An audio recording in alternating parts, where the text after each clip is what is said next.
నమస్కారం. వారాహి వైటీ ప్రేక్షకులకు స్వాగతం. ఈరోజు మనం పక్కా కొలతలతో ఘుమఘుమలాడే ఉడిపి సాంబార్ పొడిని తయారు చేద్దాం.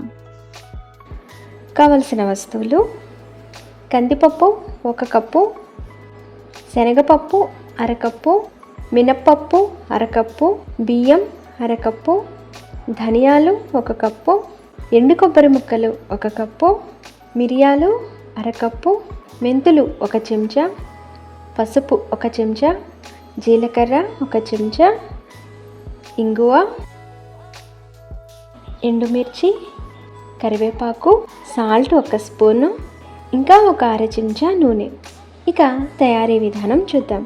స్టవ్ వెలిగించుకొని కడాయి పెట్టుకుని కందిపప్పును వేయించుకోవాలి. దినుసులన్నీ లో టు మీడియం ఫ్లేమ్లోనే వేయించుకోవాలి. ఇవన్నీ విడివిడిగా ఒకదాని తర్వాత ఒకటి వేయించుకోవాలి. అన్నీ ఇలా దోర రంగుకు వచ్చే వరకు వేయించుకోవాలి. కందిపప్పు వేగింది, తీసేసిన తర్వాత శనగపప్పు వేసుకుని వేయించుకోవాలి.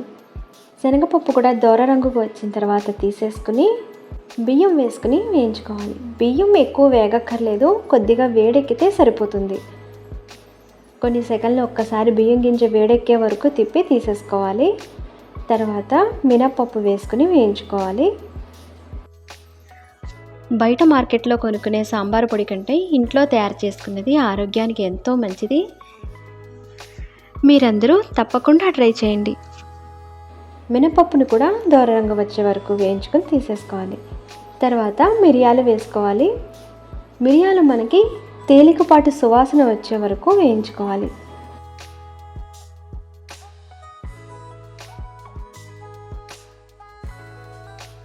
చాలా తక్కువ సమయంలోనే వేగిపోతుంది ఇది.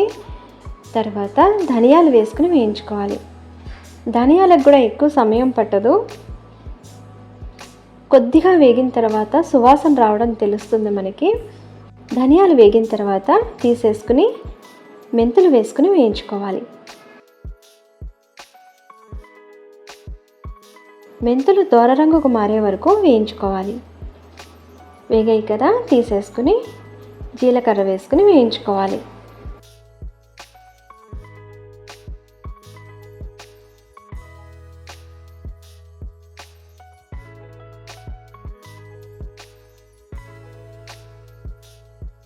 జీలకర్ర వేగిన తర్వాత తీసేసుకుని ఎండు కొబ్బరి ముక్కలను వేసుకుని వేయించుకోవాలి.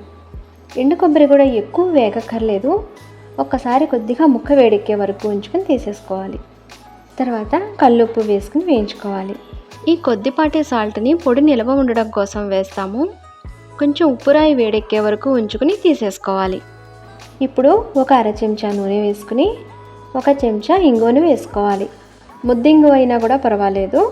ఇంగువ ఒక్కసారి కలుపుకుని ఇలా ఇందులో ఎండుమిరపకాయలు వేసుకుని వేయించేసుకోవాలి.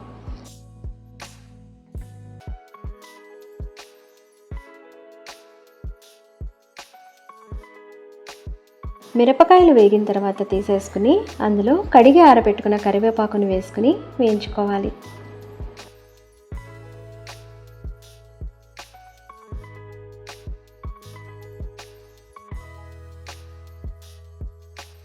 కరివేపాకు కూడా వేగిన తర్వాత తీసేసుకుని దినుసులన్నీ ఒక మాట చల్లారనివ్వాలి. ఇలా పూర్తిగా చల్లారిన తర్వాత ఈ దినుసులన్నిటిని నేను 2 భాగాలుగా చేసుకుని మిక్సీ చేసుకుంటున్నాను.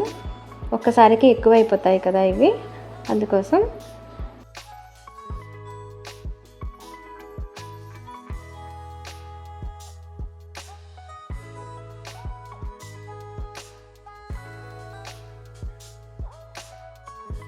కొంచెం బరకగా ఉంది అని అనుమానం ఉంటే ఒక మాట పిండి జల్లెడతో జల్లించేసుకోండి.